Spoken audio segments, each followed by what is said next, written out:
Good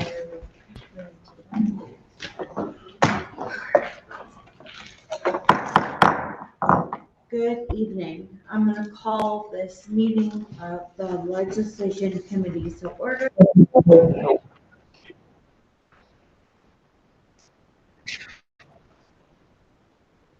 And the news. The Legislation Board of Alders notice, New Haven. The Legislation Committee of the Board of Alders will meet in person on Tuesday, February 11th, 2025 at 6:00 p.m. in the Board of Alders chamber located at 165 Church Street, second floor, New Haven, Connecticut, to hear and act on the following item.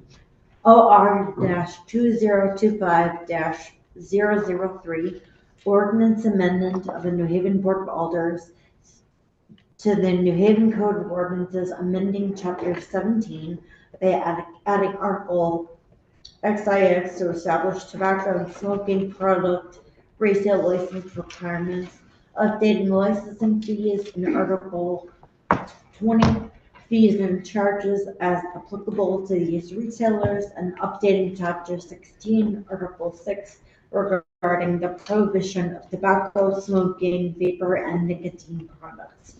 Per order, Honorable Ellen Co-Chair, attest Honorable Michael Smart, City Town Clerk.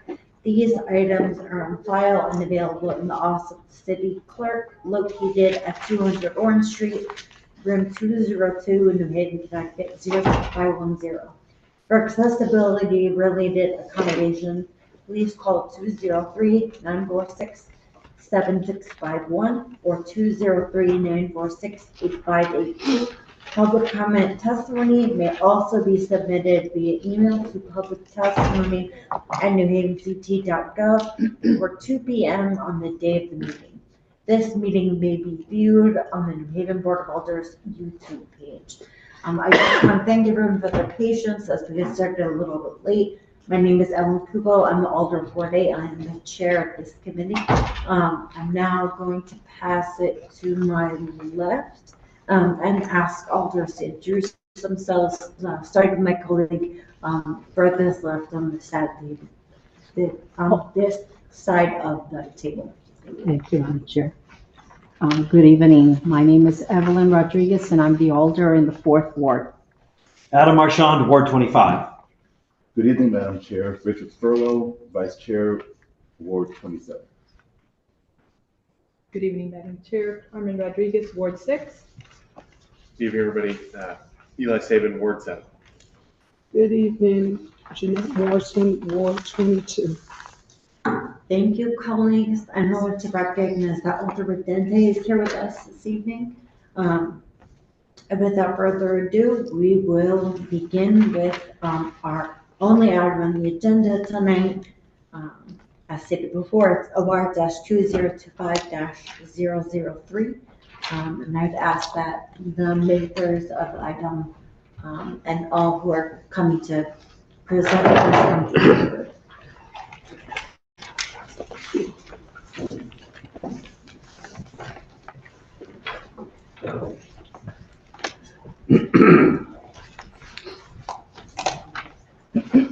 I'll take a one.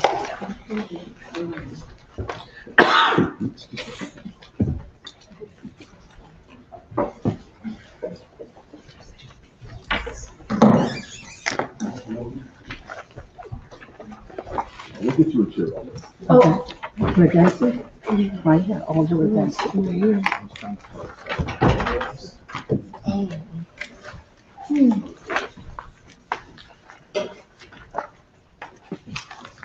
Good evening. Thank you both for being here.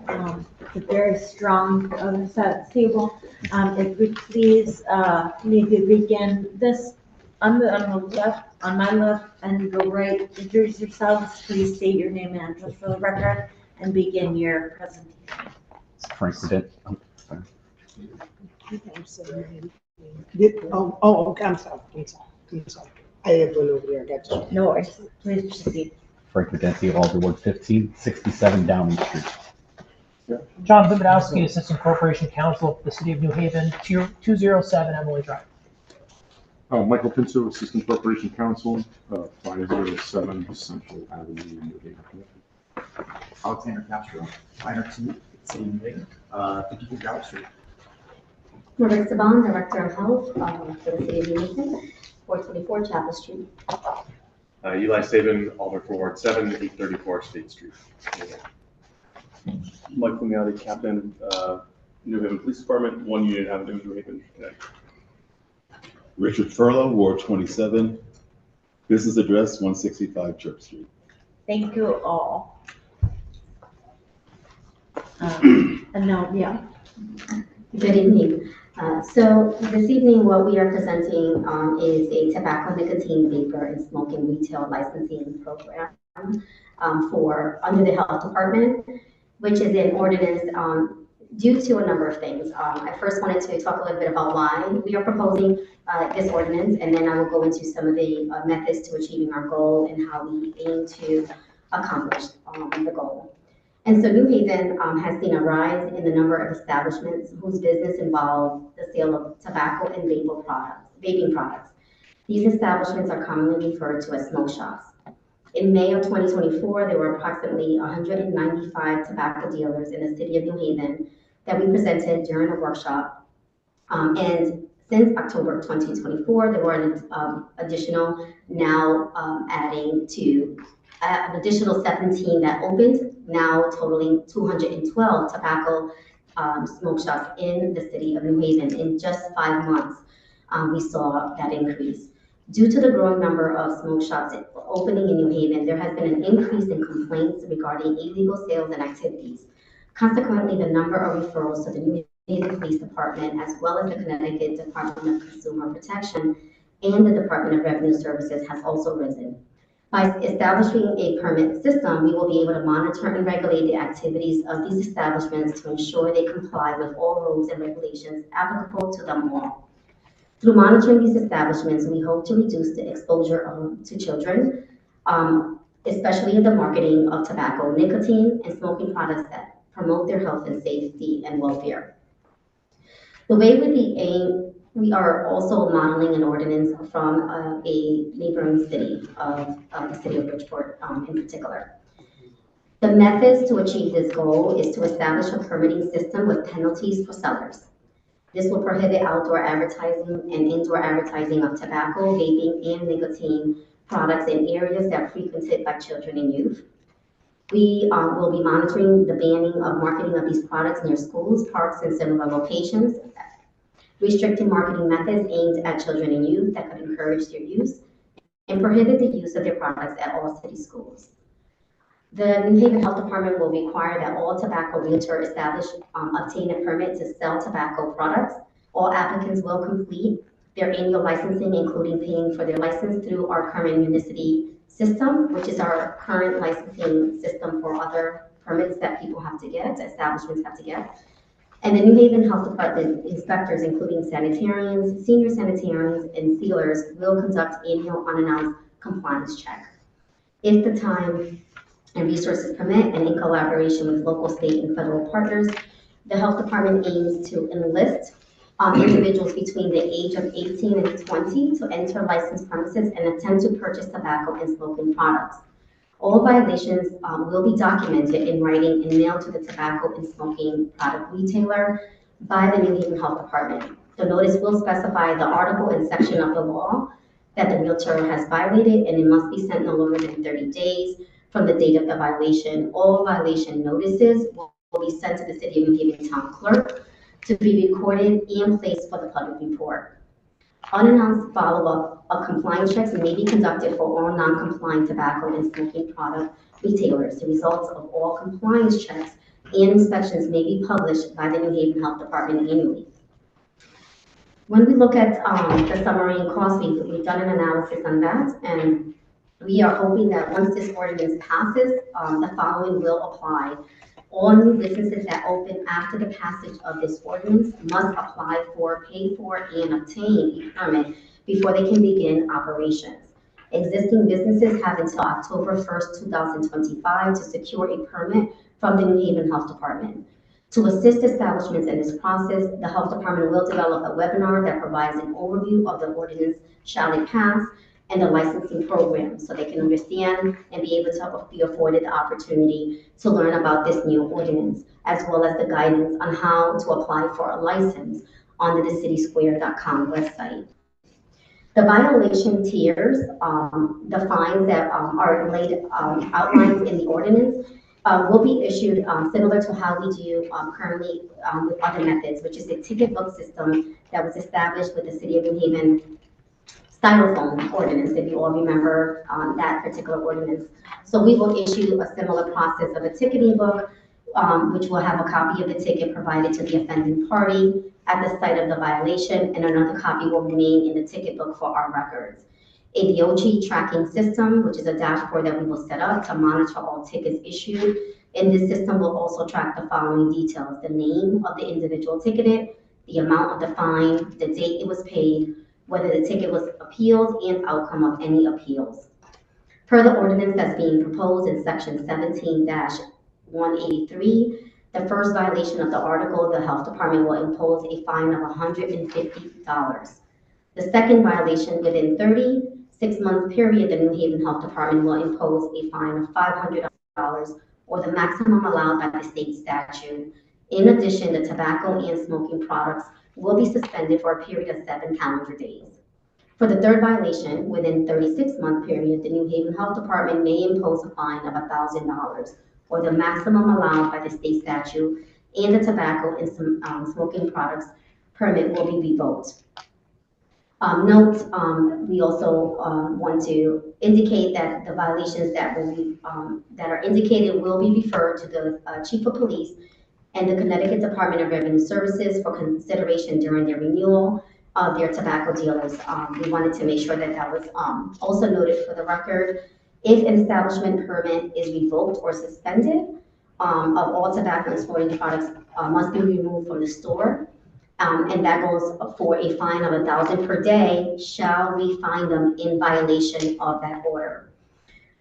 Likewise, a tobacco and smoking products permit issued under this article may be denied, suspended, or revoked by the New Haven Health Department through written notice if the retailer or their agent's employee directly or indirectly sells tobacco and smoking products without a valid tobacco and smoking product permit, fails to pay fines issued in accordance with this article, have a tobacco and smoking product permit or state license revoked within the preceding 12 months of the date of the application, fail to provide required information or provide false or misleading information on the application for a tobacco and smoking product permit, and lastly, violate federal, state, or local tobacco and smoking product sales and use of the laws. I didn't know if I can close with the appeal process that's being proposed before I turn it over to my colleagues to add. So the appeal process, which is also outlined in this ordinance, it is a section included for you under section 17-187, and there will be an appeal process that will be allowed for retailers of tobacco and smoking products. They will be able to have the right to appeal with a public hearing officer that shall be appointed by the mayor. A retailer has 10 days from the date of receiving a violation to file an appeal. If the retailer fails to meet this deadline, they will be considered to have admitted liability. In this case, the hearing officer will impose the fines and follow the necessary procedures to obtain a court judgment. Appeal hearings shall be held no less than 15 days, no more than 30 days from the date of the mailing of the citation, unless the retailer requests the hearing at an earlier date. And that concludes my overview of the proposed ordinance.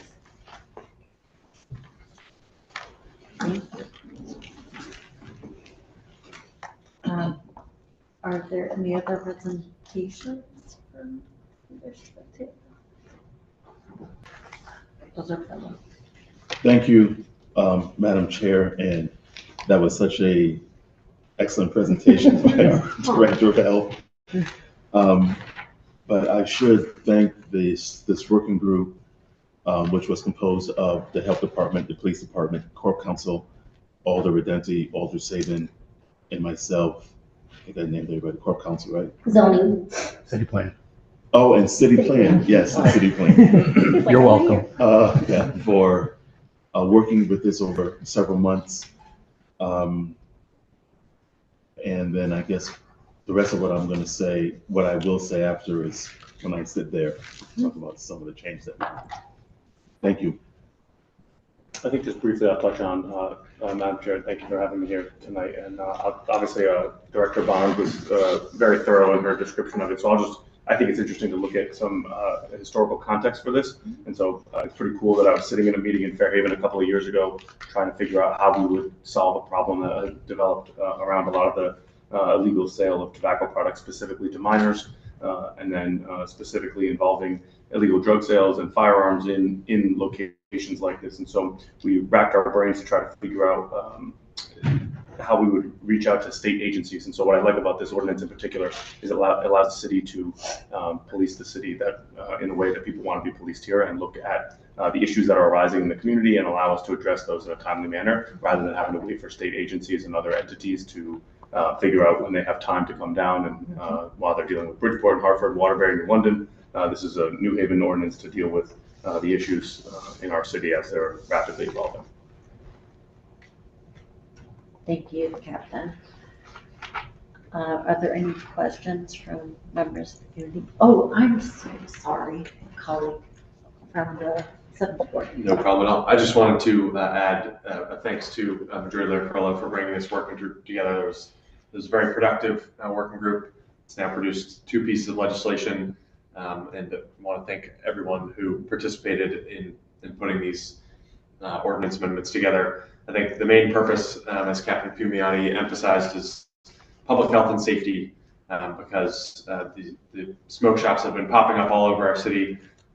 They both threaten public health because particularly kids may be exposed to the advertising, or other kids may buy products illegally because we aren't regulating these smoke shops very well, and then might become addicted to these products, which can cause long-term health problems. And then also from a public safety perspective, these establishments sometimes can be hotspots for quality of life issues in our neighborhoods. And so it's important that we have these regulations in place. So we also have similar regulations for places that sell alcohol as well. And so it seems very reasonable and makes sense to implement these common sense licensing scheme rules for smoke shops as well. Just wanted to add that. Thank you. Thank you, colleague. So this is purely, my piece here is purely tech. Oh, Michael Pinto, Assistant Corporation Counsel.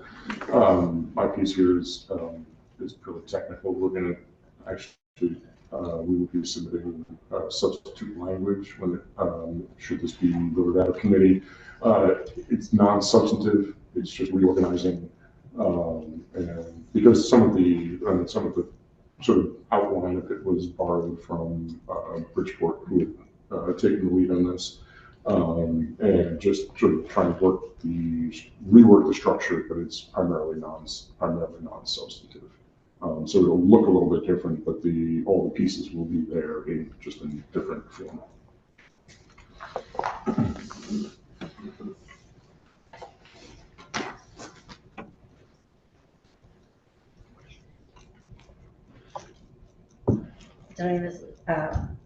Are there questions from members of the committee? I think, Madam Chair, if the alders may, if we will come back over there, because we may want to hear a little more about the structural changes, just to get that on the record. And I also want to speak a little bit with city plan, with some of the definitions that we have, to make sure that we're on the same page with that.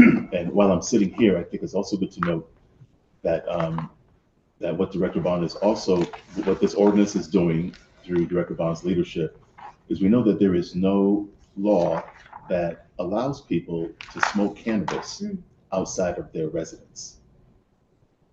And so this will also address some of these lounges that are smoking cannabis, because that's not permitted as of yet. And so this is giving our police the ability to also enforce that piece. And those that smoke cannabis, please don't get mad at me. Or illegally selling it, and they're not a dispensary. Yes, thank you. Please join us, colleagues. Thank you, Mr. Vice Chair, for following up on what Attorney Pinto mentioned. And would you like to start us off with questions? May I yield to Alder Marchand, if I Absolutely. might, or my colleague from the 25th Ward? Thank you. I would answer to either of those, Mr. Vice Chair. Thank you, Madam Chair. Of course, thank you all for your efforts. I do not need to be convinced of the need of this legislation. I'm just interested in some of the details. One thing that just struck me when I read the ordinance amendment is that the title uses the word license, but then the ordinance uses the word permit. And I thought, well, maybe the license comes from the state and the permit comes from the city. You know, what would explain the different terminology? So then it led me to think, well, what is the current set of requirements of these establishments? You must need some kind of state license to sell these products. And what, in brief, are those current requirements that these vendors have to meet? There isn't a requirement for, so there isn't a mandate from the state to do the licensing permit. That's an additional ordinance that we are proposing. So like there are a number of cities across the state of Connecticut that are doing the licensing permitting, which is being used interchangeably here. When they're applying for a tobacco license at the state level, that is done as establishing a business. And so that's the separation between the state and local. So we're going in to ensure that they're adhering to the state laws that are required. Like you have to be over 21, you should be limiting marketing. So we're basically just ensuring that there's an oversight of what's already in place. Okay, thank you for that. This may be very technical, but so there's no definition for license in this submission that suggests that it must be defined elsewhere already. We felt like we didn't need to define it. So maybe someone could address that. It just struck me that the title is licensing and then we don't use the word license anywhere in the ordinance. And then we use and then the term permit comes throughout. We actually were looking at this because there is the parallel piece for the zoning. When the final substitute language comes, we will make sure that that we effectively define one term and use it consistently across both pieces of the legislation. Okay. Because I know that permit means different things in different parts of the ordinance. I mean, obviously permitting has a very particular meaning in zoning and it has different meanings elsewhere. I just thought that maybe there was something that was missing, like what are the existing licensing requirements? But it sounds like there are none from the state. They're licensed to sell tobacco at the state, and then they're going to be getting licensed to sell tobacco. Yes. That's right.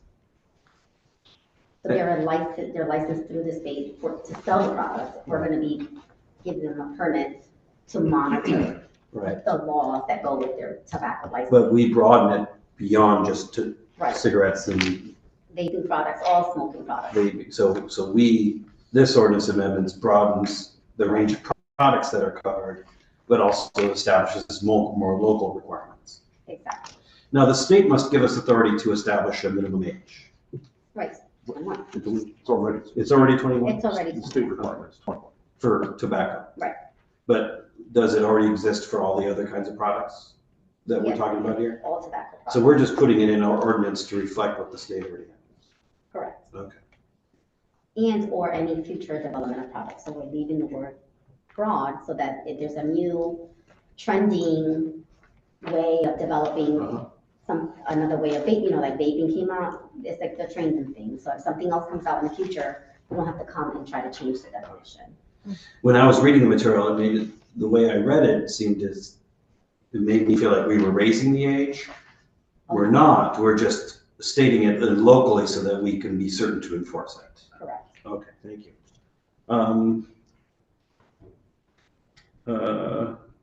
Could we raise it above 21 if we wanted to, or would the state not allow us to do that? What do you mean? If we'll say we wanted people to be 25 to buy this stuff. I'm not suggesting we do. I'm just trying to understand what kind of leeway we have from the state. So typically, I mean, you can choose something that's more stringent than the state. Yeah. Just not less. Gotcha. Thank you.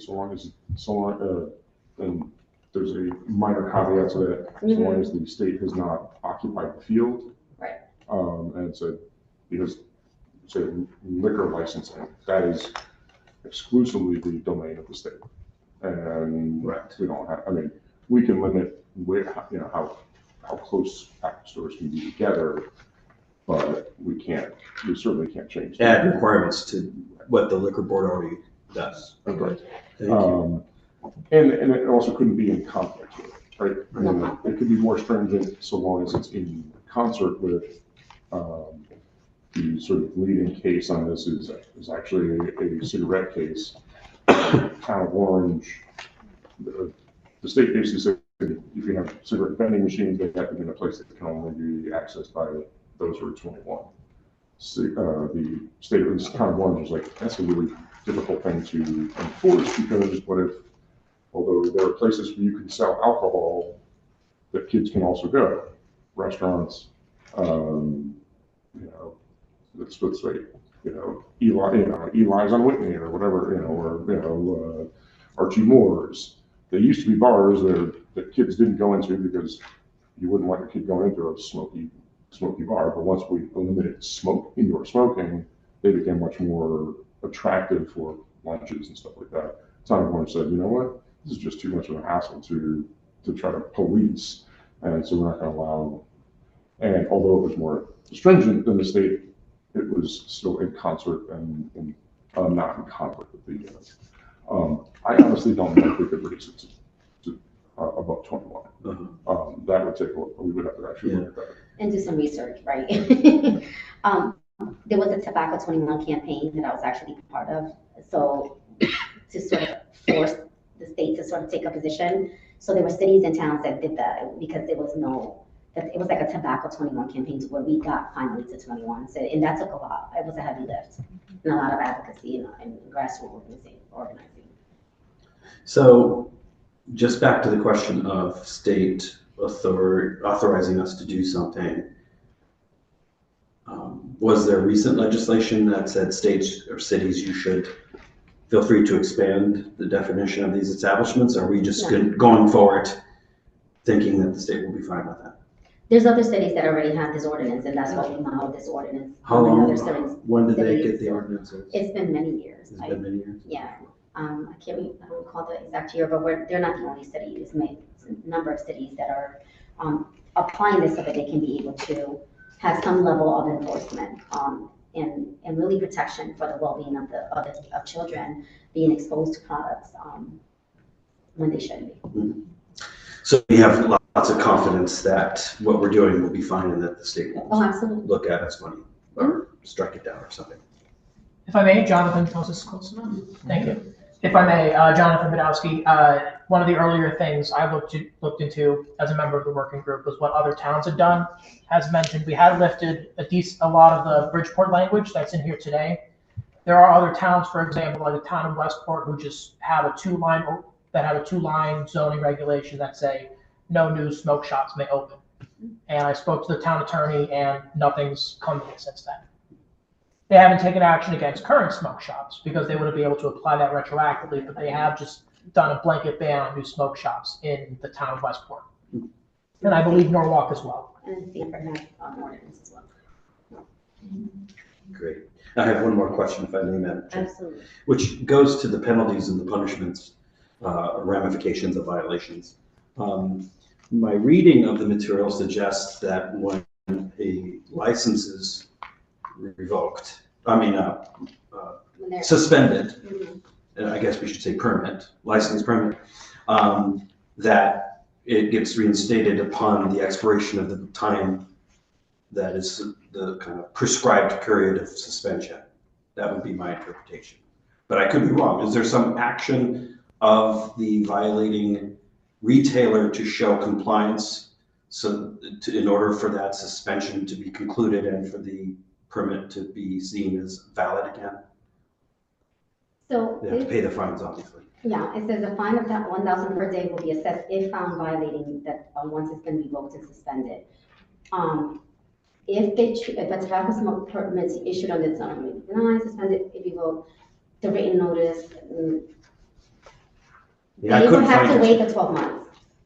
They'd have to wait for 12 months. So so if they have a tobacco or smoking product permit or state license revoked within the preceding 12 months of the date of application. So the date of, But that's in the case of someone applying for a permit. When they that's apply for a had it permit. revoked or suspended. So if they're suspended, they have to apply for a new one. They would have to wait and then be considered to apply, but we can recommend through the new state law whether they can reopen or not. So if they've had violations or suspension, we can recommend to the state that they should not get a tobacco license to the state, right? So they have to get a tobacco license renewed by the state, but if they have suspended or revoked, then we recommend to the state that they don't get renewed for their tobacco selling retail Right. license. I mean, it makes sense to me that if the license or permit is revoked, the establishment would have to apply for a new one and then face the music from the state and the city and either make it or not. Correct. But when I read it, I saw that there were suspensions of specified duration. 7 days. Right. Yeah. Depending on the violation time, right, like the offense. So if you're talking about first offense, we're talking about the $1,000 one, right? Well, any suspensions. Oh, The question I'm getting at is, with a revocation, it makes sense to me, you have to apply for a new permit, and you might not get it because you have a bad record, right? But upon a suspension, when the period ends, it applies to me that the permit is okay again, as long as they've paid their fines. But what you're suggesting is that they'd have to apply for a new permit, even with just a temporary suspension. well, they're gonna go before a public hearing officer, right? So that's gonna be negotiated. Okay. Depending on the person appealing, they're gonna typically appeal. So I don't wanna be too presumptuous, but we do give recommendations of when you have a first violation, what does that entail? When you have a second violation, it also entails that you have your license suspended for 7 calendar days. The third offense is within the 36-month period. So right, if they're still within that 36-month period, then they will have their smoking products permit completely revoked. Mhm. And then if they file an appeal, that goes before the public hearing officer. So I don't want to get presumptuous about what the outcome will be, but they will get their license revoked after the third violation permanently. But I think Alderman Marchand, to your point, on the second violation, the 7-day suspension, they have to remove all of the, under pursuit of the ordinance, they would have to remove all the smoking products from the shelves. And pay the fine, and if there was other issues of like their signage, they would have to come into compliance with signage. Presumably the health department would go back out after the 7 days, at the end of the 7 days, confirm that they haven't had, that all this stuff is off the shelves, that now your no smoke, smoking prohibited, or sale to anyone under 21, that all of the signage is correct, and then it would be permitted to, then the suspension would be lifted. And they would be able to go back to. And then also that they're in compliance with the Connecticut, like all the state agencies that they're getting referred to as well. So it's like a combination of like getting clear all over again by all of the different departments. So that would be handled in a discussion between the retailer and your agent from the health department, Right. who's doing the enforcement. Exactly. And once everything is checked out and the prescribed period is ended, the Right. permit could be restored. Right. Okay, great. Thank you, Madam Chair. Is Alder Morrison on the queue?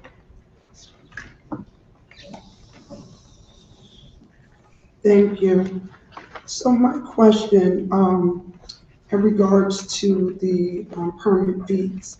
So you sell tobacco products, you have to get a permit by October 2025.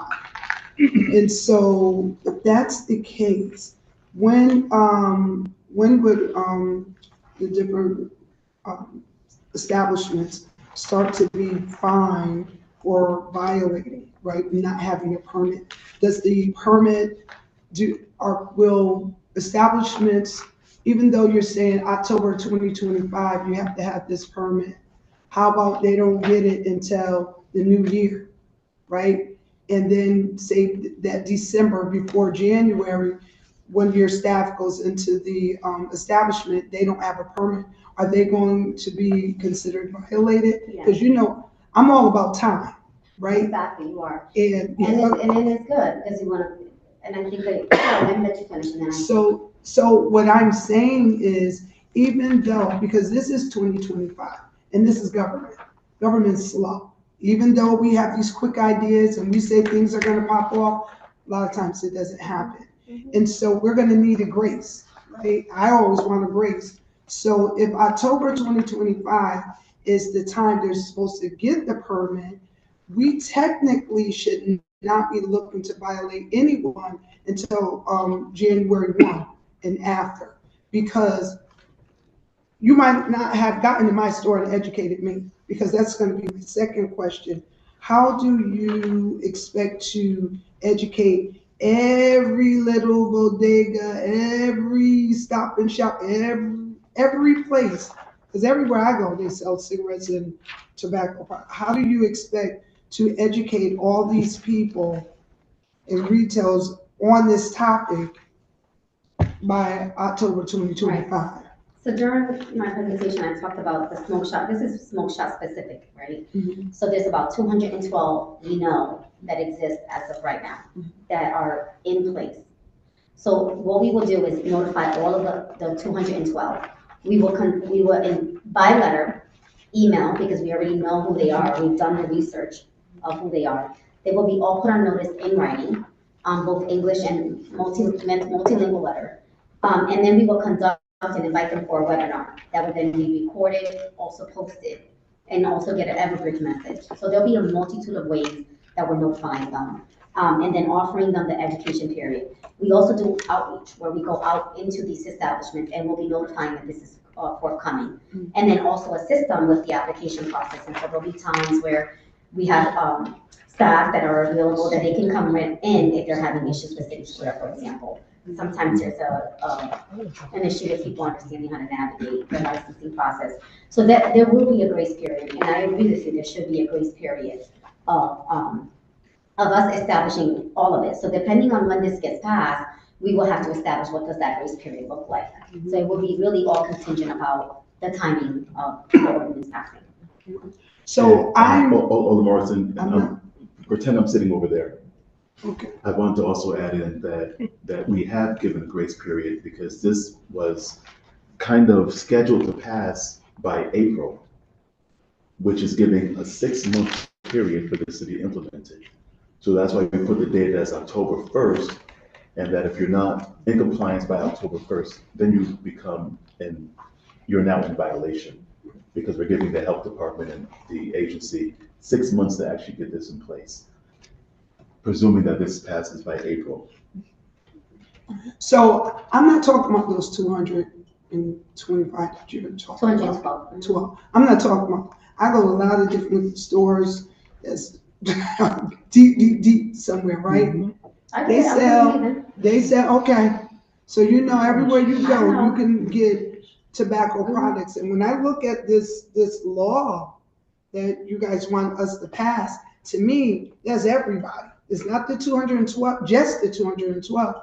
It's everybody. So that's my question. How are you going to educate everybody by October 2025 to make sure that everybody they're up to compliance? Your 212, that's a controlled group. Smoke shops. Right, those smoke shops. They're a controlled group. But these other entities, I license every single establishment that you're mentioning, the corner stores, all of them. And we're out there doing inspections. So they will be getting the education when we're doing inspections that this is forthcoming. So it's like, as sanitarians are doing inspections that are routine, either once, twice, or 3 times a year, depending on the classification, they will be notified. Everyone's gonna get put on notice, from gas stations to corner stores. They will all be put on notice. Okay, thank you for that. But I still feel very strongly in regards to, yes, it's supposed to be April and all that stuff.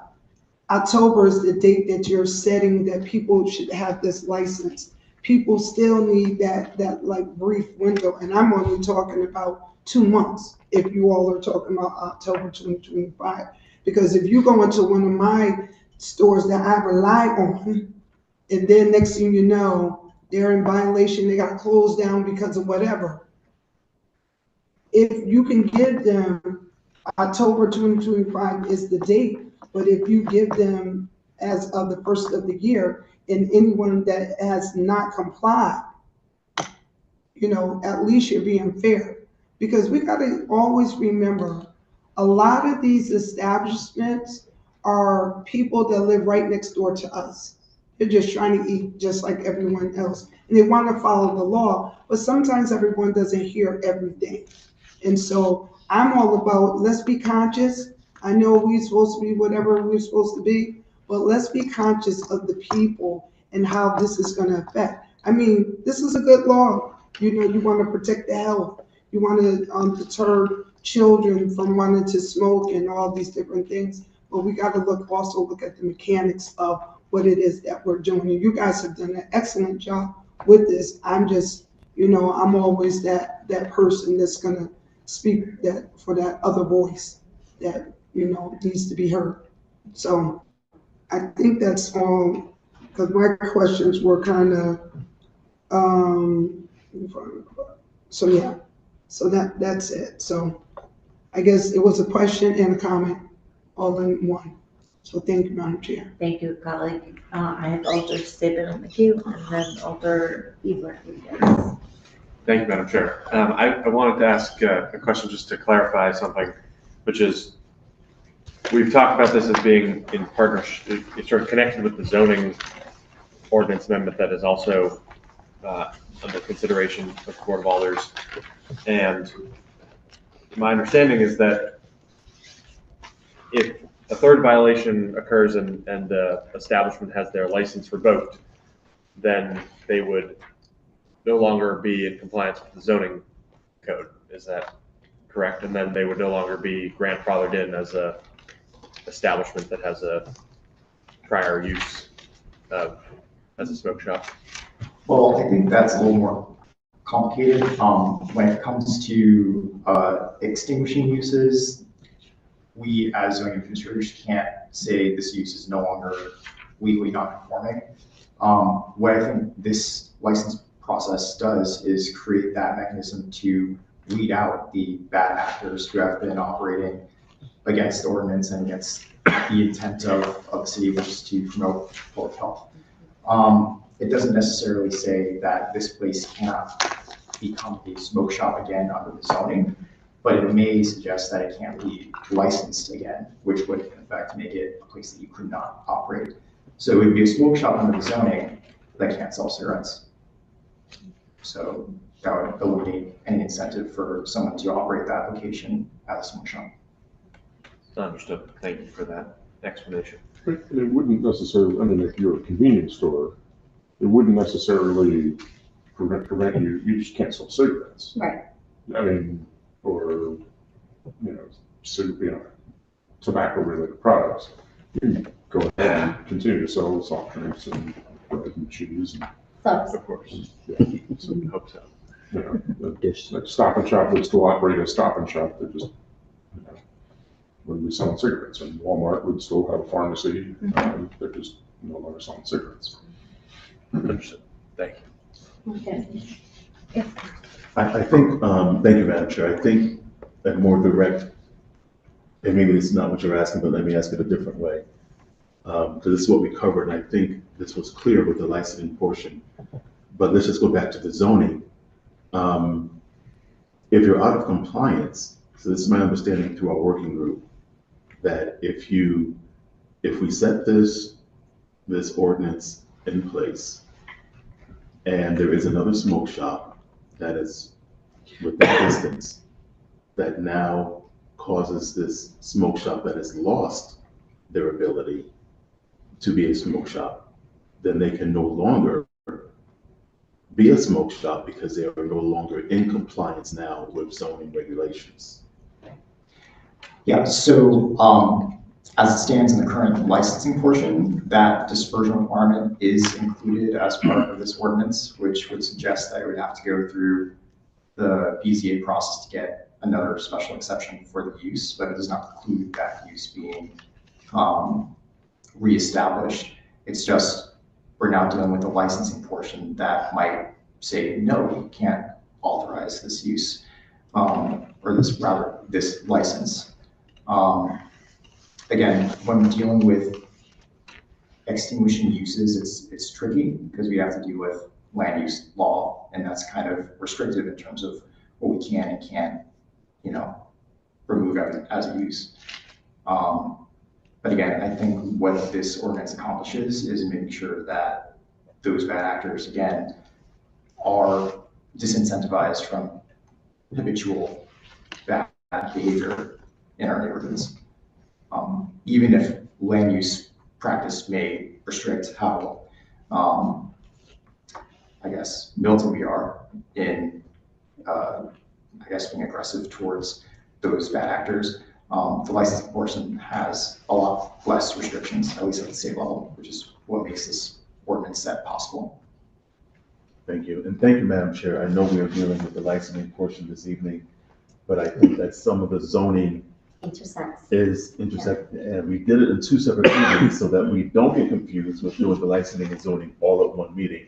So thank you for allowing that grace to ask that question. Of course, thank you all. Alder Stephen, did you have any more? Yeah, of course. I had one more question, which is sort of raised by what Captain Fumiati was talking about earlier about all the challenges that we have experienced at smoke shops in the city. And right now on page 8, it lists, section D, it lists the different reasons why somebody might lose their tobacco or smoking products license, which is selling without a license, not paying your fines, having your license revoked, failing to provide the right information for your permit, or violating other laws related to tobacco and smoking products. And I was wondering if we think that there are other reasons why somebody might lose a license, such as, for example, there being, one possibility is that I know under our state liquor laws, there's an opportunity for the police department to make some kind of recommendation. I know Captain Fumiati's been involved in this in Fairhaven and other places in the city where if there's like a pattern of criminal activity, I think is the main criteria, then that can be grounds for a liquor license being revoked.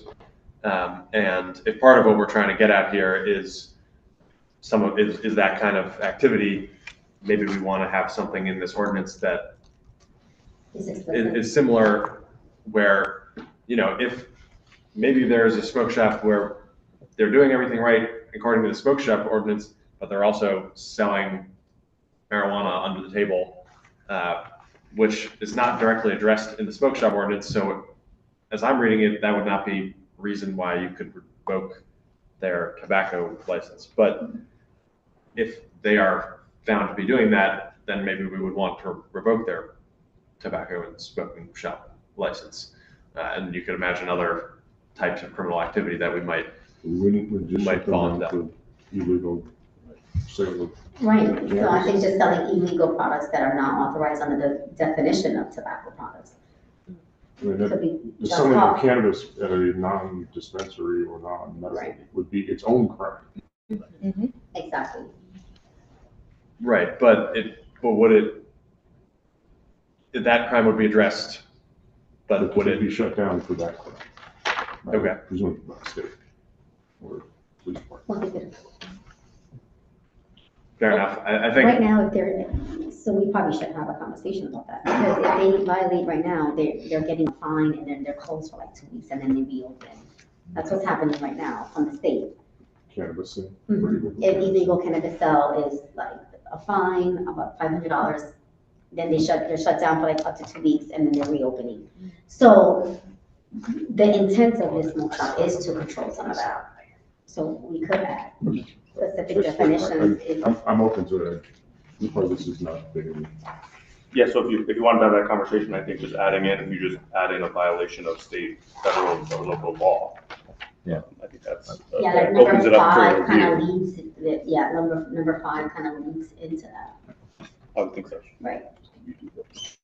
So if you read number five on page 8, under D, it kind of leads to that question that you're asking, Alder Stephen. Yeah, I think if we broaden Just that, broaden it a little bit.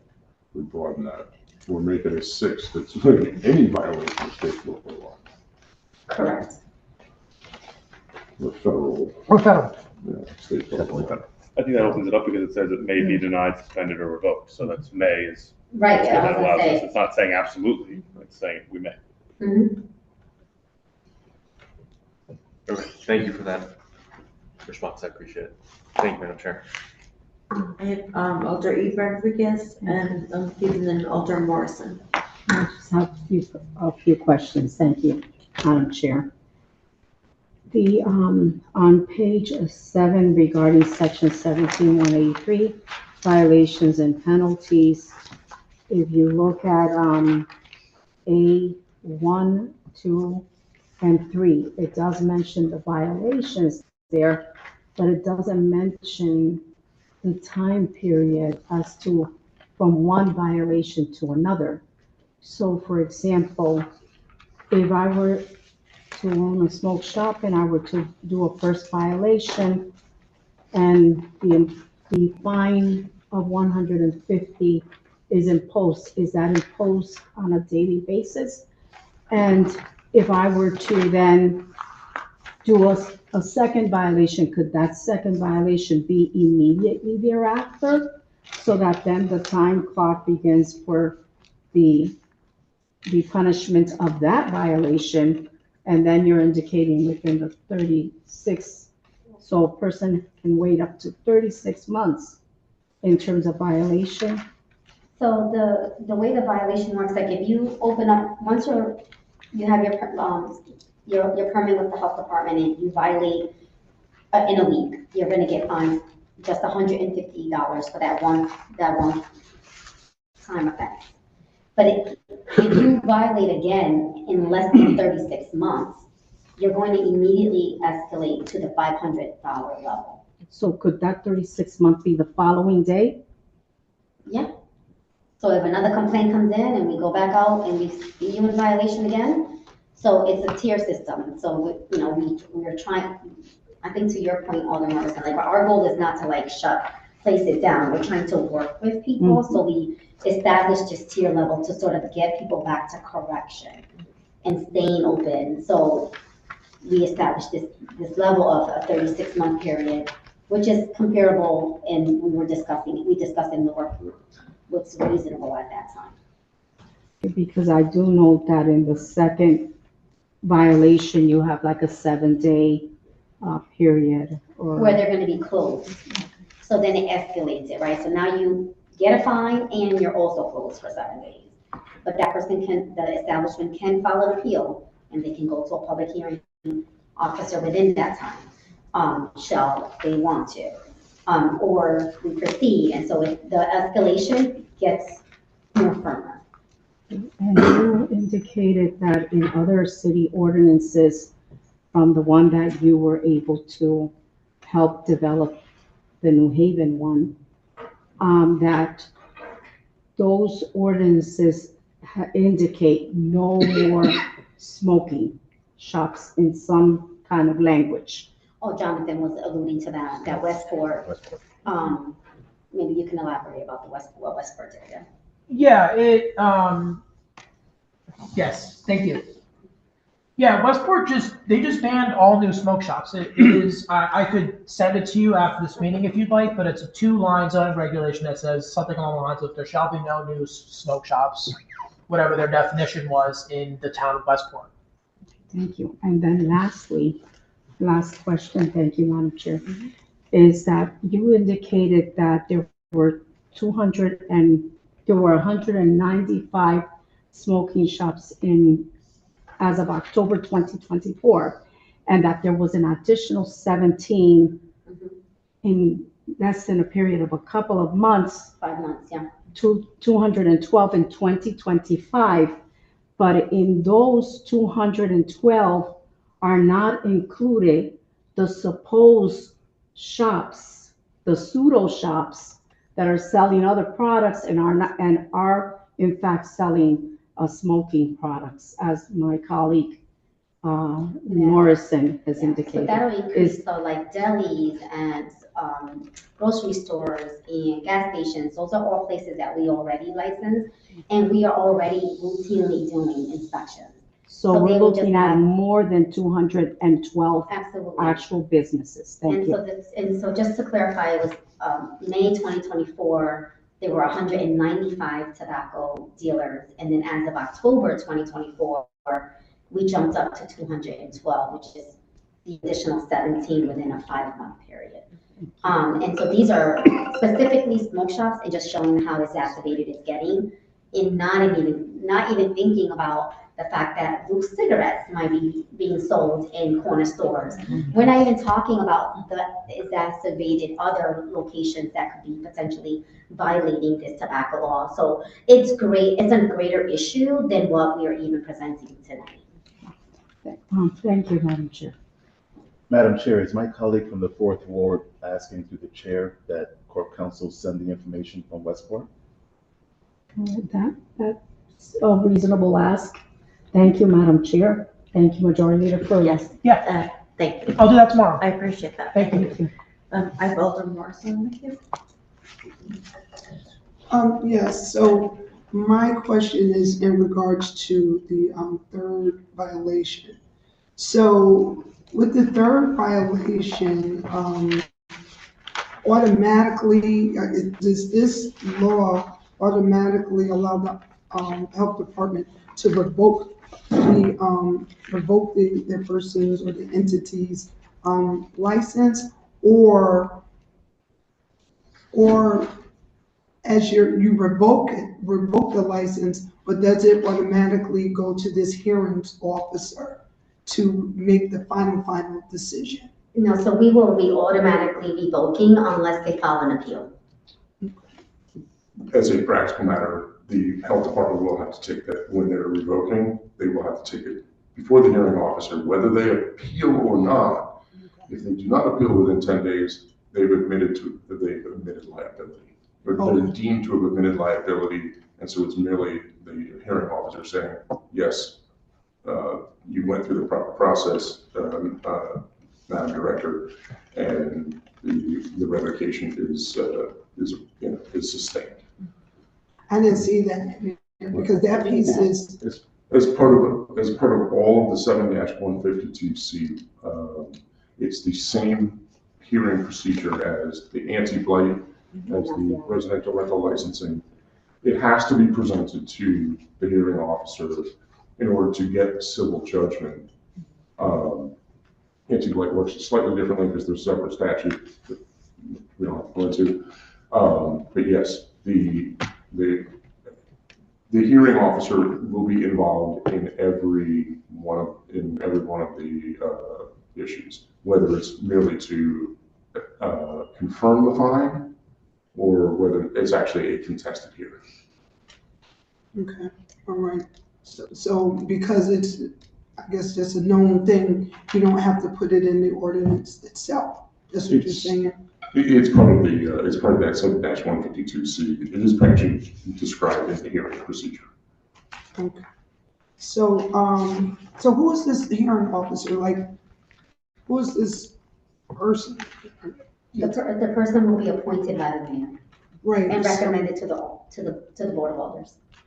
So is this a whole nother job person that's going to be hired? No, or it's you find them in a volunteer. different department, and No. you're going to be, Al is going to be the hearing officer? How does that- Unless he wants to volunteer. No, just kidding. Oh. As a hearing officer pursuant to 7-152C cannot be paid and cannot work for the city. Exactly. So Like a they're board effectively volunteer commissioner. because it's intended, although it's an administrative hearing, it's designed to have that level of independence from city. Like they are they're simply there to act effectively as a judge, as an administrative hearing judge. And so that they are simply when the city to follow the procedures, or if the violator, the alleged violator has requested a hearing within 10 days, then it goes to a contested hearing. So one last question regarding that. One of the things that I found that, and not to throw any shade at any department, but just looking at LCI, right? They had these hearing officers all the time talking about the hearing officer, but there was never a hearing officer to do whatever to invoke these fines, right? And so there was a lot of money that the city lost because there was no hearing officer. And this sounds like one of those situations where it's easy to write appointed by the mayor. Then next thing you know, October 2025 comes, they have this, and then June 2026 comes, you have a person that violated 3 times, and now the health department needs to give it to the hearing officer, and there's no one to give it to. So then what happens? Because when I think of that, I think of like, you know, when there was in my work, there was an issue, but because the city didn't have the proper personnel in place to make these different things happen, the city just lost. So. Okay, going back, there was I mean, to take it to, like, not to go back and relitigate the LCI issues. There was a misunderstanding in the statutes as to the requirements. So had the LCI effectively treated it as if they went only to the extent that there was a contested hearing, and the contested hearings were relatively few and far between. For many years, Cynthia Teixeira served as the hearing officer and did a very good job of trying to mediate the disputes between the city and landlords. There was a misreading of the statute that where people, laypersons, do not, and because the statute is, as we like in the legal community, not a model of clarity. It was not. And there is a separate statute for anti-blight, which allows you, once you go through the hearing procedure, to then simply impose a lien. You do not have to go through the court system to get the judgment ratified. Since then, over the course of the last year, at least, I mean, let's put it this way, we had appointed a hearing officer, and I had been working with the hearing officer for several months before the separation, and now there are at least 6 hearing officers. The mayor understands its priority. This is one of an alternate priority. We will have 6 months to implement it, and part of that implementation will be making sure that there are adequate, presumably at least 2, if not 3 hearing officers to actually go through and process the paperwork. And then also my colleague Jonathan Dosky is, will be handling once the hearing officer that has imposed has confirmed the fine and issued the notice of assessment, that will then be confirmed. There's a expedited procedure through the court system in order to get those fines, to get a civil judgment confirmed. Okay. Thank you, Madam Chair. Thank you. Thank you, colleague. I have Alderman Marchand on the floor. Thank you, Madam Chair. Just one more thing that came to mind. I think I know the answer to this, but I just want to be sure that I'm correct. I might not. When we think of zoning, of course, we think of uses, and those stick to the land, to the property. But these permit licensees seem to me kind of give issue to the business at an address.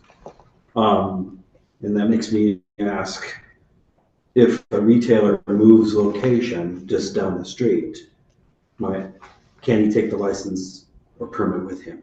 No. I thought that was the answer, but I want to be sure. Secondarily, if a retailer sells his business to someone else, does he also confer that license to the new business owner? Or, no? The They will have license, to apply for new application. yeah, the licenses are non-transferable, Mhm. and as a practical matter, although the business could relocate because they are licensed, Mhm. they would not be able to establish a smoke shop at a new location Because of the zoning. They have to go through the process, yeah. Well, I mean, it's simply the zoning requirements, I mean. Are Let's now see what the 1,000 water- feet, yeah. What? Let's do it that one spot on Water Street. Yes. Unless they're putting up the Taj Mahal of smoke shops on Water Street. That's it. Well, I won't touch that, but, you know, on the non-transferability, What's happening on Water Street? I would assume then that if it's an established use at a certain location, the business changes hands, so the new business owner will then need to apply for a license at that location. Would the prior violations associated with that location, but with a different business owner, be brought into consideration in the application for a new license? I don't understand. Because they would have to go through No, zoning. Yeah. you wouldn't be attributable, I mean, attributing the sins of the, I mean, you're talking about the sins of, attributing the sins of the father to the son. And, I mean, if someone were to apply for a smoke shop or a tobacco selling license, and, they have all their things in order,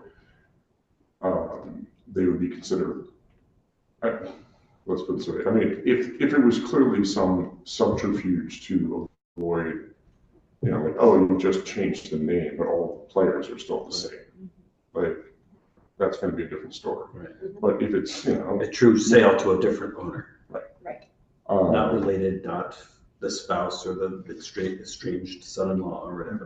right, So it's still gonna be the same people. Right.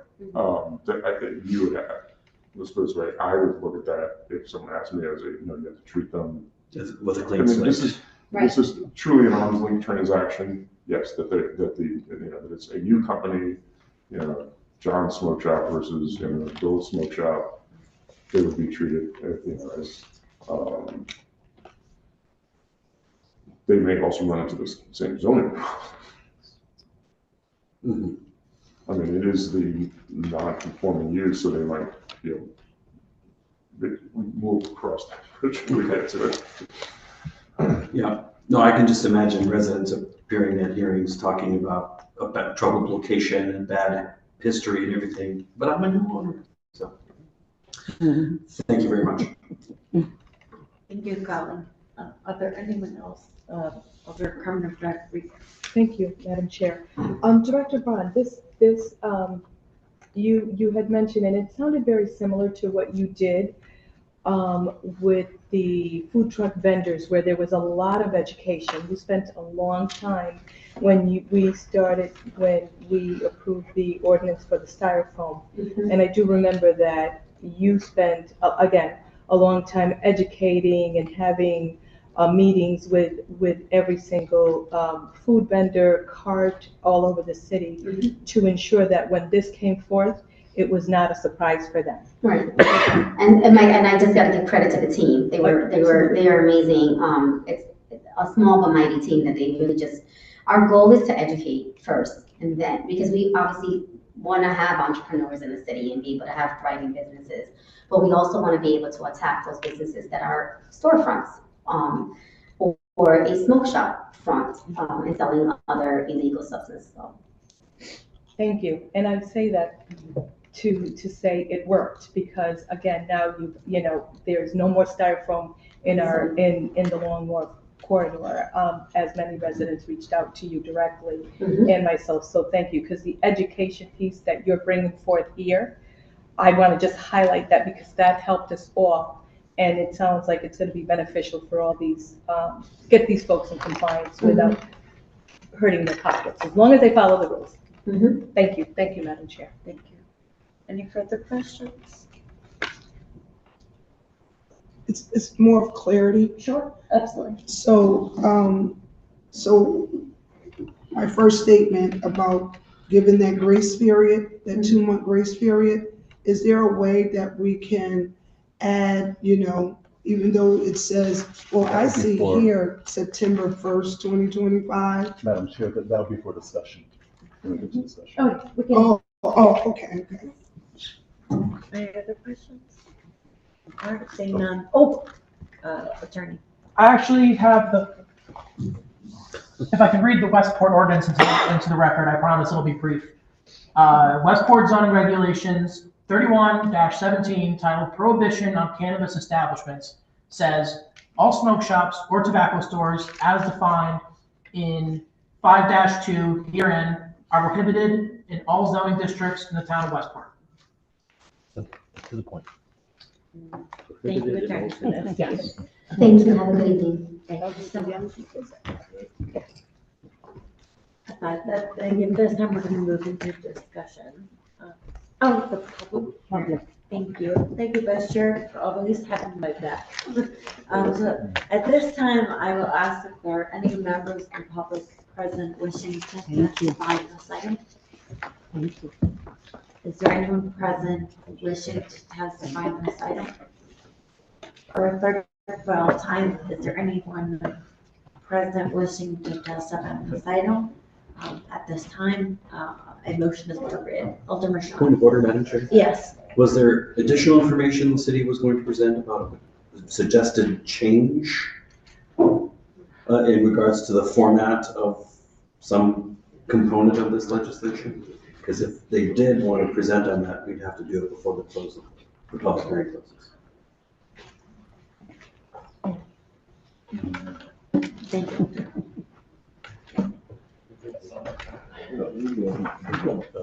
Attorney Pinto. Attorney Pinto.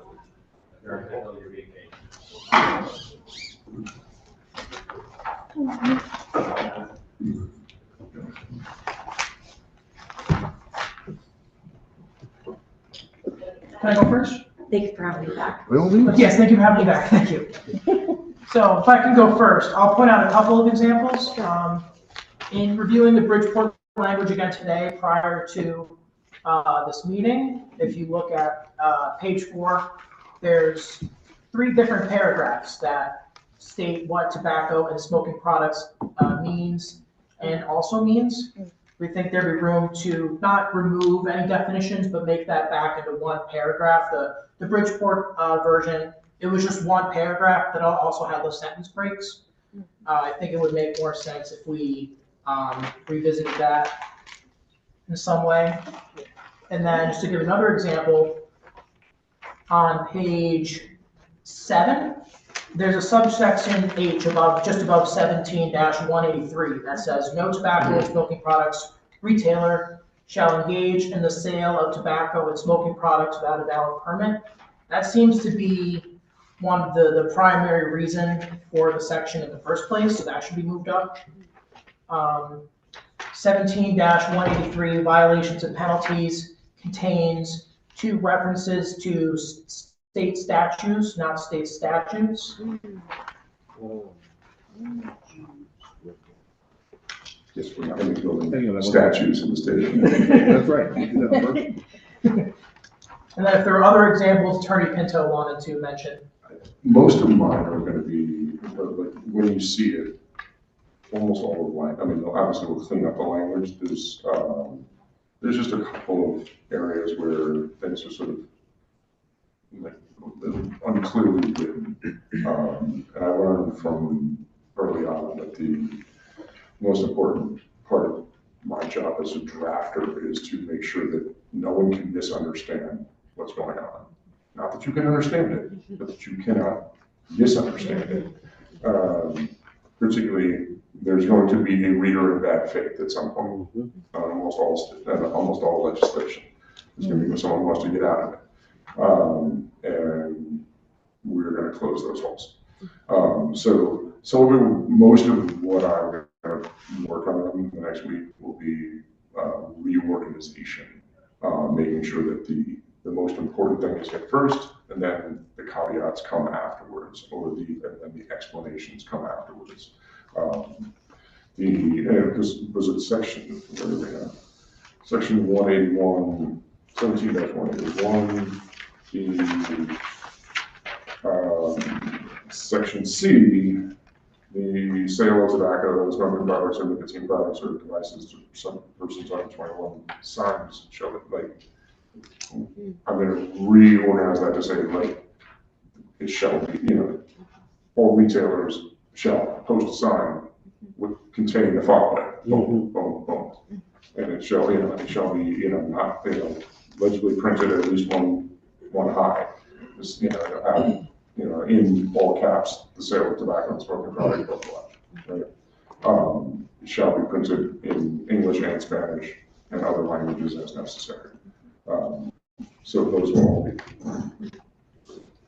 all be like, just listed under what the original, just so that way the organization of it will be clear, and try to avoid, try to break up and have more white space in the, just to make it a little easier. And just above that, and then B1, I guess it is, if a person appears to be over the age of 21 shall not constitute an offense. That's not English. There's no verb. So we'll correct that to make sure that there's a verb. I apologize. I was pulled into this late. So as you can see, I quickly made edits for it. But we get it all cleaned up. So it'll look a little different, but all of the intent and all of the substantive language will still be effectively the same. In terms of the zoning, just to add to Commissioner Pinto's point, in terms of my reading of it, I agree in terms of Alder Marchand's comment about the discrepancies between a license that's referenced in the title versus a permit that's referenced in the body of the text. My recommendation would be to use license throughout, but again, that is one of the less substantive portions of the amendment that I would look at changing. And I believe we actually used the term license in the parallel zoning structure, so it'll just be easier. The idea here is we will definitely make sure that both final versions that come in that we're using what we want to be the same terminology across, although not specifically, one doesn't specifically reference the other, but in order to make it clear, to make it not be misunderstood when you're moving from the zoning code to the code of ordinances, that, yeah, we're gonna align that language, those definitions.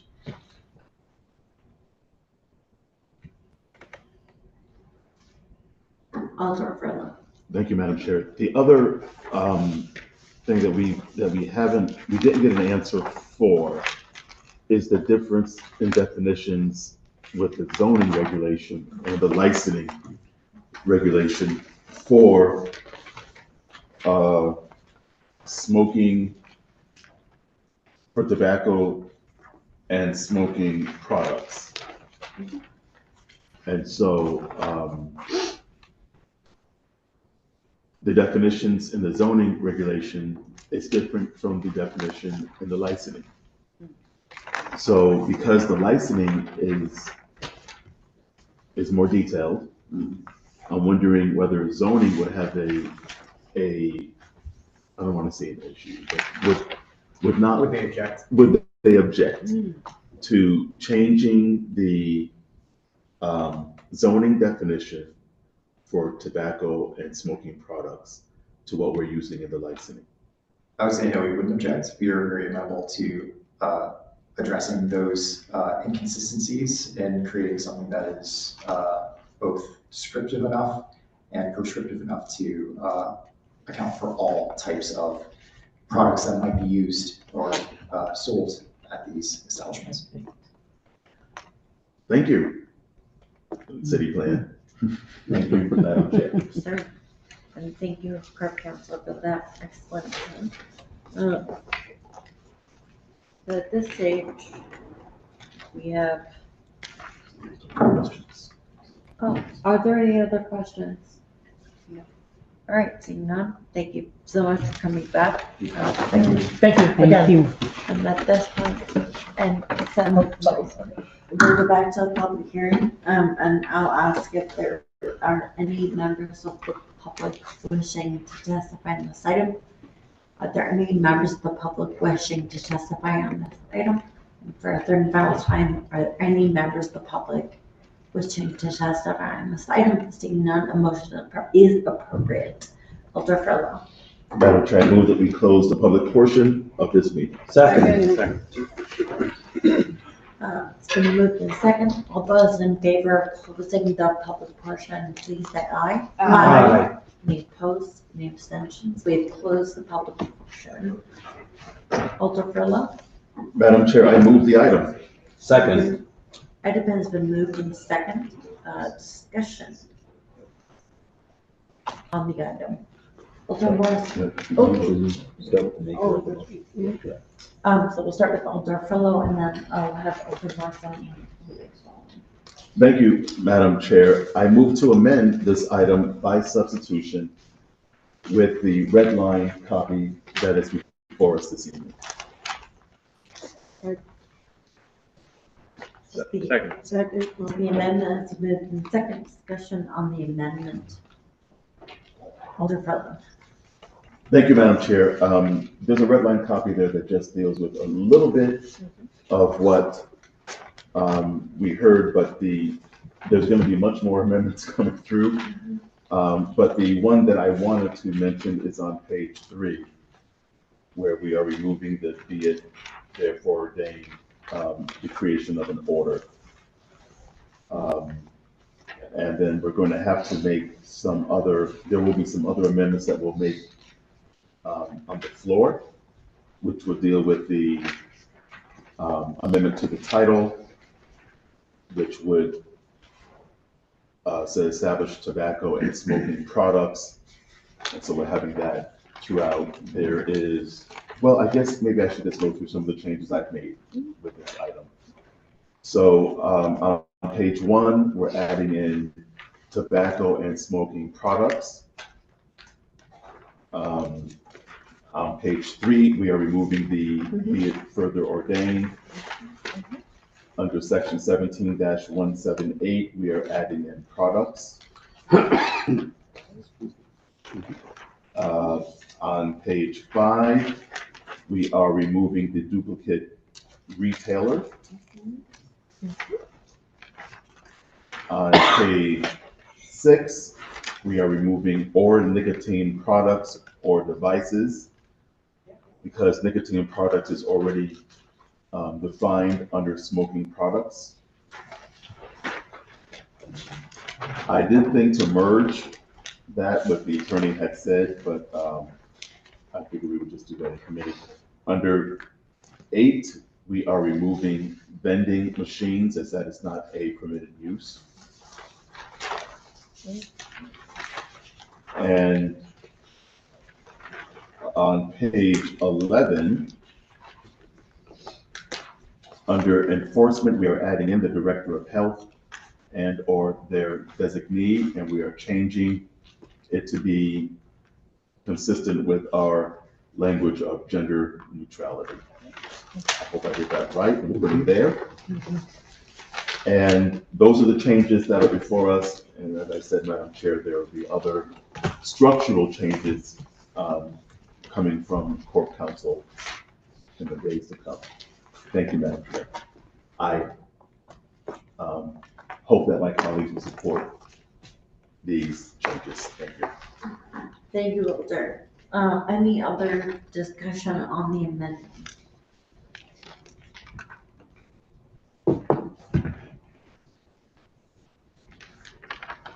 Alder Marchand, I be on the queue. Thank you, Madam Chair. I'm grateful to our majority leader for his suggested changes, and I encourage colleagues to vote yes on the substitute amendment. Thank you, Madam Chair. Thank you, Alder. Any further discussion on the amendment? All right, seeing none, we will proceed to vote. All those in favor of the amendment, please say aye. Aye. Any opposed, any abstentions? The amendment passes, and we are back to the item as amended. Discussion. I recommend Walter Staben. Thank you, Madam Chair. I would like to move to amend section 17-183 violations and penalties, section D on page 8, to add a number 6 that reads, violate any federal, state, or local law.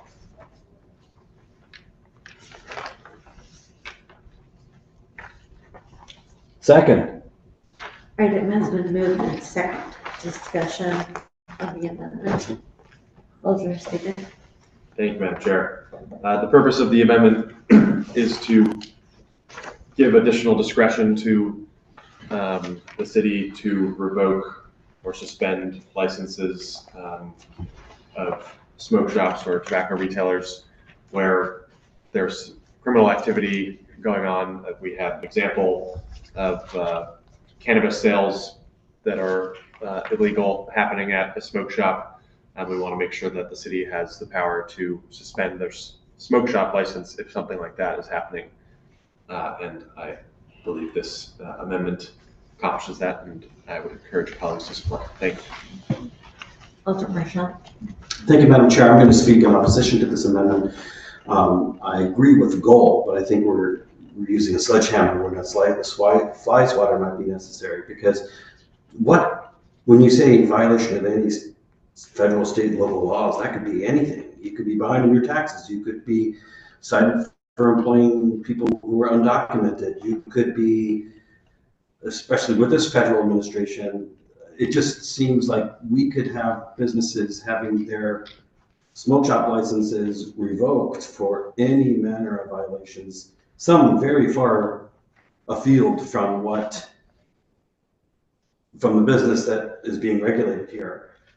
So I don't think we should go that broad. I can understand the impulse to want to deal with the cannabis issue in particular, because we have a lot of suspicion and some evidence to feel that cannabis is being sold in some of these smoke shops. So I'm in favor of trying to craft something that would address that. But I think any federal, state, and local law, no, that's way too broad. I think it could be used for bad purposes. So I'm going to oppose this amendment. Thank you, Madam Chair. Any other discussion? Walter Frillo. Thank you, Madam Chair. And I didn't hear the complete of the, so this is probably just a point of clarification. Just wondering how this is different from number 5 under the same section. Walter Staben. Thank you, Madam Chair, and thank you to my colleagues for your remarks. I think to the second question, the difference is that number 5 is specifically just laws related to tobacco and smoking products, whereas this would be a broader category, maybe, as my colleague from the 25th Ward pointed out, too broad of a category. And so at this moment, I might retract my amendment, Madam Chair, and look forward to considering potential options of narrowing the focus to target the specific issues that we're hoping to address. Walter Staben. I have a note that I took when Attorney Rico was saying that they would look into expanding or broadening number 5 to fully satisfy our wanting for it to be broad, not too broad. So we are back to the item as amended. So the amendment has been taken off the table, and we are back to the item as amended. And I have Elder Morris on the queue. So, just looking at, I guess that's section, page 10, section 17-190, effective date. And it says effective, it says effective 7/1. I thought that was supposed to be October 1, 2025. So that's one, but I wanted to put a clause in there giving some wiggle room to the end of the year. Whereas the actual, just giving people that time, because once we lock things in, if things don't go accordingly, there might be a very short window. And so if we have the date, well, again, this says September 1, but I thought it was supposed to be October 1. But if we have that date, but also putting in there somewhere where, the first of the new year, 2026, will be the actual effective date, if that makes any sense. To me, again, it gives a little bit more room for retailers to get it together. Because we have a lot of fines, a lot of things that we're asking retailers to, permits and all these things that they have to pay. And again, these are our neighbors, a lot of them are our neighbors, and they're just trying to eat just like everyone else. So. Who's that? Thank you, colleague. So this is regarding the effective date that currently says September 1, 2025. However, on page 6,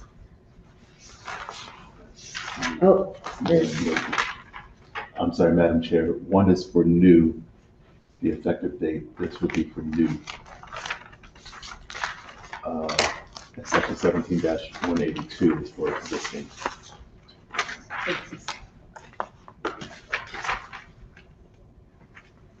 Because under 182, it's effective October 1st. Yeah. And so what is the difference? I guess my question would be, what is the difference between what is said here under 17-182 versus what is listed here under 1790? Because I think this effective 17-190 needs to coincide with this 17-182, but I'm also asking to amend. And I don't even want to call it amend. I just want to give some breathing room for people, and I don't know how you document breathing room. So unless you make the change to the new year. So, I mean, I know the working group worked really hard on this, and I definitely want the law in itself to be implemented. But I know that as great as the public health department is with educating, there will be those that just didn't. So, Madam Chair, is there an amendment? So yes, I said, maybe I didn't say it correctly. So I'm asking, so then, you know what, instead of saying breathing room, can we bring it to the new year? I would like to propose an amendment to change the time frame from October 1 to the first of the year, which is January 1, 2026. But the educating will happen from the time that this law, if it is passed by the full board, from then until the end of the year. colleague, would you mind, could you put it in the form of, I make an amendment that, and the. So I'm making an amendment that we change the effective date from October 1st, 2025 to January 1st, 2026. This way, regardless of when and if this is passed, there is a substantial amount of time for all retailers who supply tobacco products will have real time to get themselves together. Because again, that's another $150 that they have to come up with. So if that doesn't make sense to you, I don't know what else to say. We're doing amendment and discussion at the same time. I think that's why. It has to be a second before she discusses her amendment. Okay. Is somebody second? Do I or hear? nobody doesn't agree. If you don't agree, then that's fine. So I guess no one agrees, fine. We didn't get a second, so it's fine, you second. can move on. I second.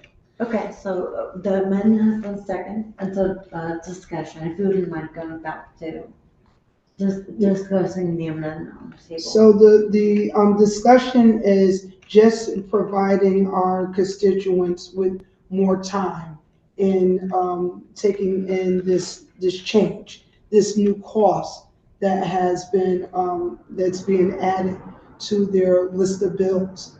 And just getting enough time to become educated, all entities that sell tobacco products becoming educated around this new law. Thank you, colleague. Further discussion, Alder Frillo? Thank you, Madam Chair, and I certainly do appreciate the spirit in which my colleague presented this amendment, but I'm not in favor with this. We decided to set it at October because this is the cycle of licensing. We set it in October to give the health department 6 months to get this rolling. I did speak with and I'm sorry, I don't remember the organization's name, Connecticut, and staff may remember. Yes. But he did call, and Energy Merchants Association. the Connecticut Energy Merchants Association, who deals with the retailers who sell tobacco products in Connecticut. He is in favor of this ordinance. He's in favor of the $150 because those that sell tobacco make a fortune. And it is a very small amount to pay, considering the price of cigarettes and the volume in which they sell. And so he had no problem with that. He has some other things to deal with that are not part of this discussion, but, and so having talked with him, and the health department and Corp Council, stating that they are pretty sure that they can get this out within 6 months. And also our residents that are pleading with us to please act on this. I am not in favor of delaying it. I think we need to get this done this year. Thank you, Madam Chair. Any other discussion? All right, so we'll Well, I guess I'll just take that back, since you've talked to all these various people that are connected to these retail businesses, and if he's saying, this person is saying that it's a doable thing, then let it be October 1st. But there is a big discrepancy in this document that one says September 1st, the other says October 1st. So I don't know if an amendment needs to be made to make sure that these two coincide, or if this is a Scribner's error. Thank you, Tom. I do see that. I noted that there is a Scribner's error on page 10. And we certainly will make, or Alder Mershon, I recognize Alder Mershon. I'm not sure that there is a Scrivener's error, because the way, if you read these two together, for businesses that will operate after the effective date, which is September 1st, once they get the permit, they can go. For existing, they're not going to lose their ability to operate in that month of September 2025 because they have until October. So what this language does is it gives existing businesses that month after the ordinance is effective, but before they have to come into compliance. And of course, it's September, so it's several months out. So the existing businesses will have an additional month to get it together, whereas prospective businesses that aren't operating yet will have to inform themselves, but once they get the license after September 1st, they can go. So I don't think it's a scrivener's error. Could it be worded better? That's possible, and perhaps we should ask the city's attorneys who are looking at this language to maybe give that a second look as well. Thank you, Madam Chair. Thank you, colleague Alder Frith. Thank you, Madam Chair. My colleague from the 25th Ward is absolutely correct.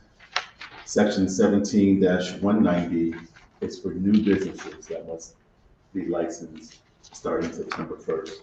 Section 17-182 is giving the leeway to existing businesses, giving them the extra 30 plus days, depending on how we're counting. Thank you, Madam Chair. Thank you, colleague. Any other discussion? Alder E. Rodriguez. I may need a little help here if we can do it and if we consider it.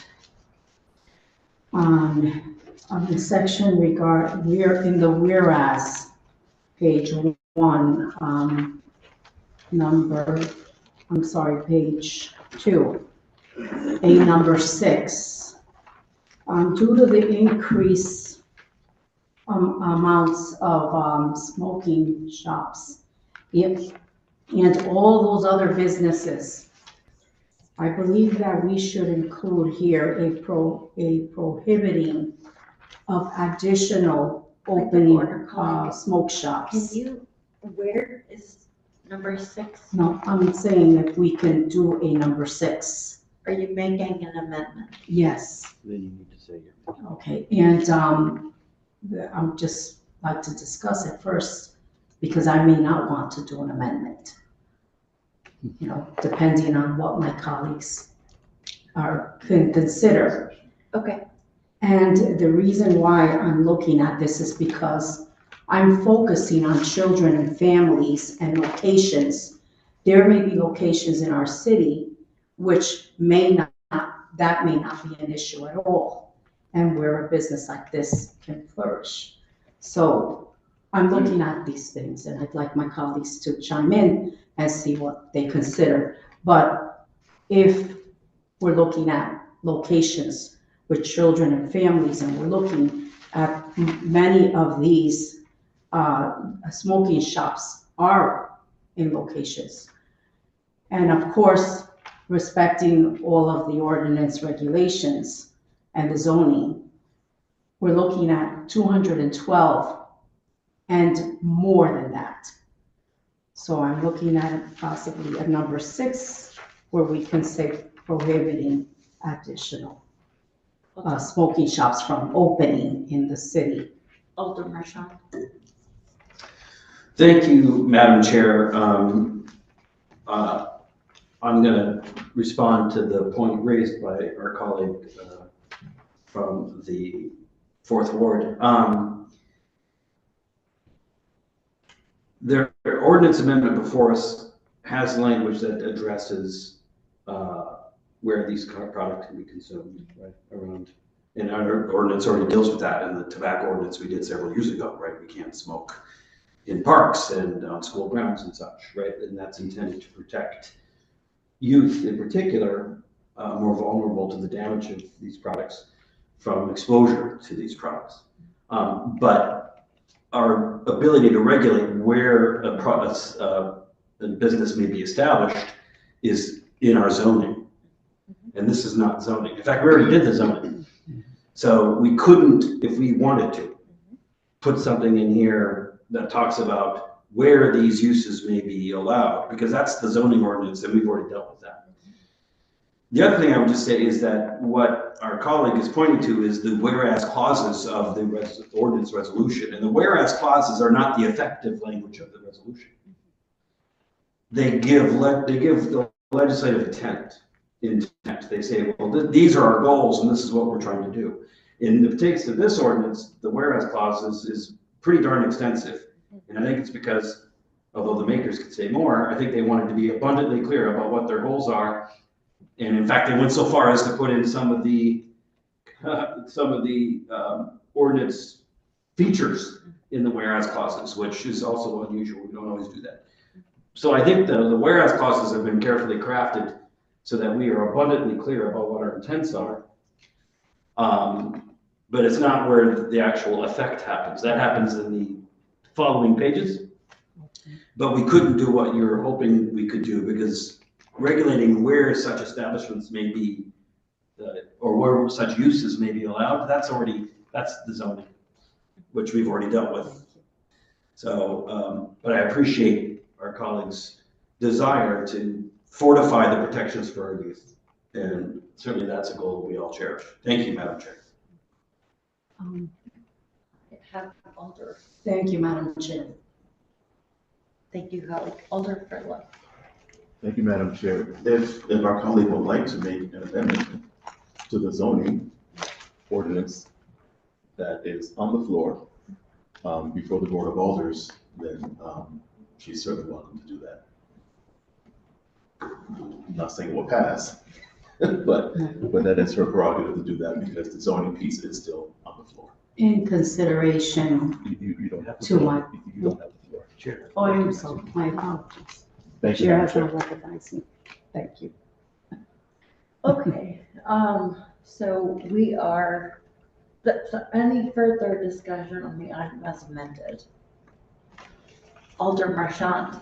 Madam Chair, I would recommend that we give this a favorable recommendation to the full board. A lot of people worked very hard, including our colleagues on the working group. I want to thank them for their leadership on this. I know that we should expect to see some additional wording changes suggested by the staff. That would have to be a substitute amendment made at the second reading. But I think we've gone deep enough into this item to be confident that we know what we're trying to do. And if colleagues agree with what we're trying to do, as I do, I would ask them to join me in voting yes on a favorable recommendation. Thank you, Madam Chair. Thank you, colleague. Alder Staben. Thank you, Madam Chair. I just wanted to say very quickly that I'm also in favor of giving this item a favorable recommendation, and I look forward to refining any potential changes ahead of the second reading to make sure that we fully accomplish all of our goals, which is to improve public health and safety in our neighborhoods and make sure that we reduce the negative impacts of smoke shops in our city. Thank you. Thank you, colleagues. Alder Furlow. Thank you, Madam Chair. I have never spoke so much in a meeting in my life. But thank you. I want to thank Alder Saban, Alder Redenti, City Plan, Corp Council, our Police Department, our Health Department, for helping us get this to where it is today. This is the second piece of the working group. The first piece was the zoning. This is the licensing part. It is a 12-page document. A lot of work has gone into this, and we still have some more to do, but I am asking colleagues to join me in giving this a favorable recommendation to the full Board of Alders so that we can get this to the finish line and address the smoke shops and the other issues that are presented in these two pieces of legislation. Thank you, Madam Chair. Thank you, Vice Chair. Let's proceed to the vote. All those in favor, please say aye. Aye. Any opposed? Any abstentions? The item has passed. And at this point, a motion is appropriate. Madam Chair, I move that we adjourn. Second. Items been moved in second. All those in favor of adjourning, please say aye. Aye. Any opposed? Any abstentions? We are adjourned. Thank you so much.